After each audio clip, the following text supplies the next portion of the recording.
श्रीमद्भागवत महापुराणं चतुर्थस्कन्धः अथ त्रयोविंशोऽध्यायः नान्गावद् स्कन्धं 23வது अध्यायं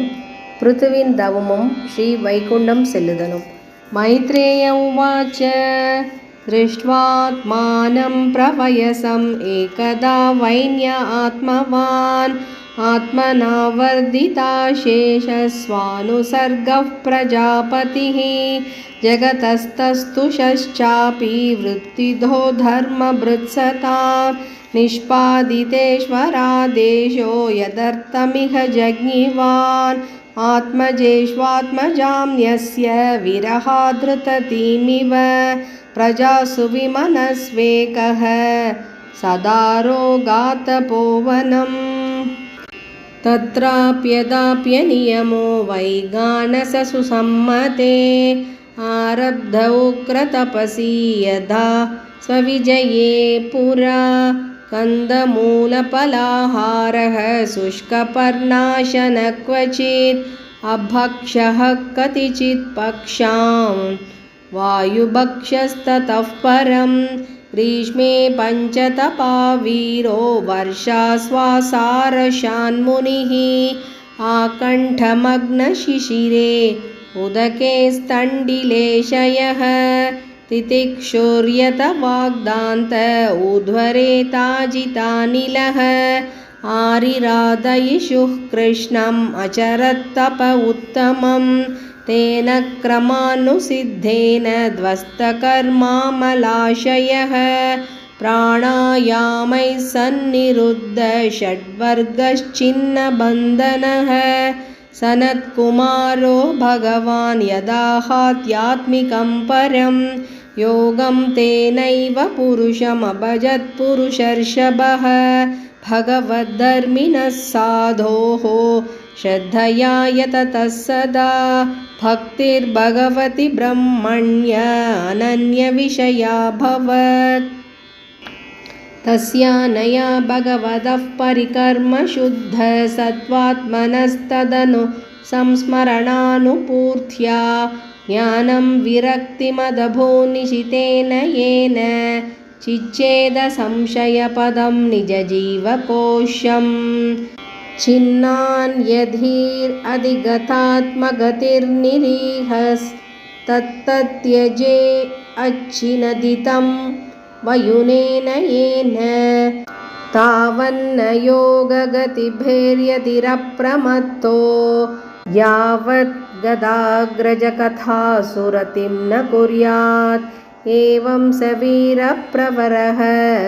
संयोज्यात्मानमात्मनि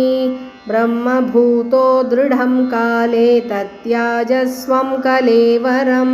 सम्पीड्य वायुं पार्ष्णिभ्यां वायुमुत्सारयन् शनैः नाभ्यां कोष्ठेषु अवस्थाप्य हृदुरः कण्ठशीर्षनि उत्सर्पयं स्तुतं मूर्ध्नि क्रमेणोवेश्य निःस्पृहः वायुं वायौक्षितौ कायं तेजस्तेजस्य यूयुजत् कान्याकाशे द्रवं तोये यथास्थानं विभागशः क्षितिमम्भसि तत्तेजस्यदो वायौ नभस्यमुम् इन्द्रियेषु मनस्तानि तन्मात्रेषु यतोद्भवं भूतादीनाम् उन्युत्कृष्य महत्यात्मनि सन्धते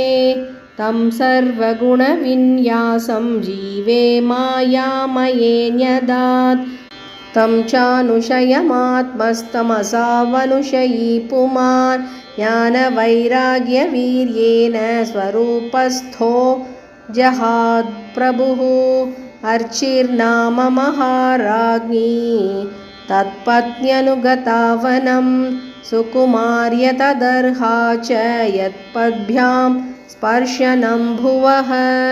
अतीव भर्तुर्वृतधर्मनिष्ठया शुश्रूषयाचारशदेहयात्रया नाविन्दतार्थिं परिकर्षितापि सा प्रेयस्करस्पर्शनमाननिर्वृतिः देहं विपन्ना किल चेतनादिकं पत्युः प्रतिव्यादयितस्य चात्मनः आलक्ष्य किञ्चिच्च विलप्य सा सती चितामतारोपयत् अद्रिसानुनी विधाय कृत्यं हृदिनी जलाप्लुता दत्वोदकं भर्तुरुदारकर्मणः नत्वा दिविस्तां त्रिदशां स्त्रिः परीत्य विवेशवह्निं ध्यायति भर्तृपादौ विलोक्यानुगतां साध्वीं पृतुं वीरवरं पतिं तुष्टुवुर्वरदा देवैर्देवपत्न्यः सहस्रशः कुर्वत्यः कुसुमासारं तस्मिन् मन्दरसानुनी नदस्वं मरतूर्येषु गृह्णन्ति स्म परस्परम् देव्यः ऊचुः अहो इयं वधूर्धन्या या चैवं भूभुजां पतिं सर्वात्मना पतिं भेजे यज्ञेशं श्रीर्वधूरिव सैषा नूनं व्रजत्यूर्ध्वम् अनुवैन्यं पतिं सती पश्यतास्मानदीत्या चेद्दुर्विभाव्येन कर्मणा तेषां दुरापं किं त्वन्यन्मत्यानां भगवत्पदं भुवि लोलायुषो ये वै नैष्कर्म्यं साधयन्त्युत स वञ्चितोपदात्मदृक्कृच्छ्रेण महता भुवि लब्ध्वापवर्ग्यं मानुष्यं विषयेषु विसज्जते मैत्रेय उवाच स्तुवतीष्वमरस्त्रीषु पतिलोकं गता वधूः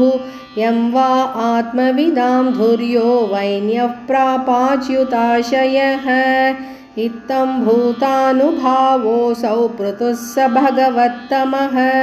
कीर्तितं तस्य चरितम् उद्धामचरितस्य ते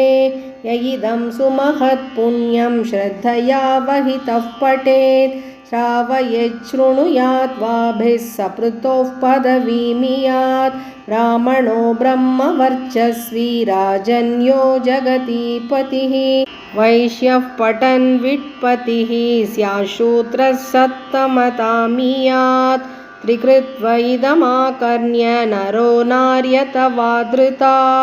अप्रजः सुप्रजतमो निर्धनो धनवत्तमः अस्पष्टकीर्तिषुयसा मूर्खो भवति पंडितः इदं स्वस्त्ययनं पुंसाममङ्गल्यनिवारणम् धन्यं यशस्यमायुष्यं स्वर्ग्यं कलिमलापहं धर्मार्थकाममोक्षाणां सम्यक् सिद्धिम् अभीप्सुभिः श्रद्धयैतदनुश्राव्यं चतुर्णां कारणं परं विजयाभिमुखो राजा श्रुत्वैतदभियाति यान् बलिं तस्मै हरन्त्यग्रे राजानः पृतवे यता मुक्तान्यसङ्गो भगवद्यमलां भक्तिमुद्वहन् वैन्यस्वचरितं पुण्यं शृणुयात् श्रावयेत् पठेत् वैचित्रवीर्याभिहितं महन्माहात्म्यसूचकम् अस्मिन् कृतमतिर्मर्त्यः पार्थवीं गतिमाप्नुयात् अनुदिनम् इदमादरेण शृण्वन् पृथुचरितं प्रतयन् विमुक्तसङ्गः भगवती भवसिन्धुपोदपादे स च निपुणां लभते रतिं मनुष्यः इति श्रीमद्भागवते महापुराणे पारमहंस्यां संहितायां चतुर्थस्कन्धे त्रयोविंशोऽध्यायः। हरे नमः हरे नमः हरे नमः। गोपिका जीवनस्मरणं गोविन्द गोविन्द।